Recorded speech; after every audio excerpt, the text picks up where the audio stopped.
نحمده ونصلي على رسوله الكريم اما بعد بسم اللہ الرحمن الرحیم۔ ایک سوال کہ زلزلے سے حفاظت کے لیے کون سی دعا پڑھنی چاہیے؟ تو زلزلہ جو ہے جس طرح قیامت کی نشانیوں میں سے ایک نشانی ہے، اللہ کی ناراضگی کا سبب ہے، تو اس کے لیے ایک تو زیادہ سے زیادہ جو استغفار جو ہو کرنا چاہیے، اور اس کے لیے جو دعائیں ہیں، ایک تو وہ دعا جو نبی اکرم صلی اللہ علیہ وسلم آفات سے حفاظت کے لیے آپ صبح و شام پڑھا کرتے تھے، جو سنن ابی داؤد میں منقول ہے۔ تو دعا یہ ہے: اللہم انی اسألک العافیت فی الدنیا والآخرہ، اللہم انی اسألک العفو والعافیت فی دینی ودنیای وأہلی ومالی، اللہم استر عوراتی وامن روعاتی، اللہم احفظنی من بین یدی ومن خلفی وعن یمینی وعن شمالی ومن فوقی، واعوذ بعظمتک ان اغتال من تحتی۔ ترجمہ: اے اللہ، میں تجھ سے دنیا اور آخرت میں ہر طرح کے آرام اور راحت کا سوال کرتا ہوں۔ اے اللہ، میں تجھ سے معافی اور عافیت کا طلبگار ہوں، اپنے دین و دنیا میں اور اپنے اہل و مال میں۔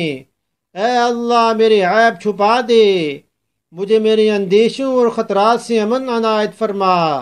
یا اللہ، میرے آگے، میرے پیچھے، میرے دائیں اور میرے بائیں، میرے اوپر سے میری حفاظت فرما، اور میں تیری عظمت کے ذریعے سے اس بات سے پناہ چاہتا ہوں کہ میں اپنے نیچے کی طرف سے ہلاک کر دیا جاؤں، اور اس کا مطلب یہ ہے کہ زمین میں دھنسا دیا جاؤں، اس سے پناہ چاہتا ہوں۔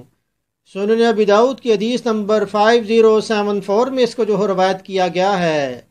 اور اس کے علاوہ کہ جس طرح زیادہ سے زیادہ استغفار کرنا چاہیے، اور ایک دعا ہے جو گناہوں کی معافی کے لیے جو دعا مانگنی چاہیے، اس دعا کو بھی ضرور آپ اپنی دعاؤں میں شامل کریں۔ وہ دعا یہ ہے: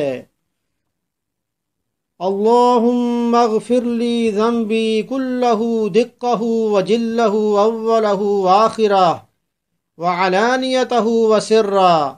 ترجمہ: اے اللہ، بخش دے میرے سب گناہوں کو، تھوڑے ہوں یا بہت، اول ہوں یا آخر، چھپے ہوں یا کھلے۔ تو اس حدیث کو جو صحیح مسلم کی حدیث ہے 1084، تو اس دعا کو بھی اپنی دعاؤں میں لازمی شامل کریں۔ اور زلزلے میں جو افراد شہید ہو گئے، جن کی وفات ہو گئی، اللہ پاک ان کے ساتھ عافیت کا معاملہ فرمائیں، اور اللہ پاک ہمیں زلزلے سے محفوظ رکھیں۔ یہ دعا جو ہے وہ ایک تو اپنی دعاؤں میں آپ ان کو شامل کریں، اور اس کے علاوہ یہ جو دعائیں آپ کو بتائی گئی ہیں ان کو شیئر کریں۔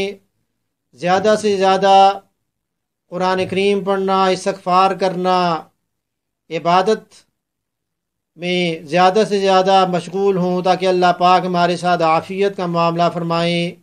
اللہ پاک عمل کی توفیق عطا فرمائیں۔ وما علینا الا البلاغ المبین۔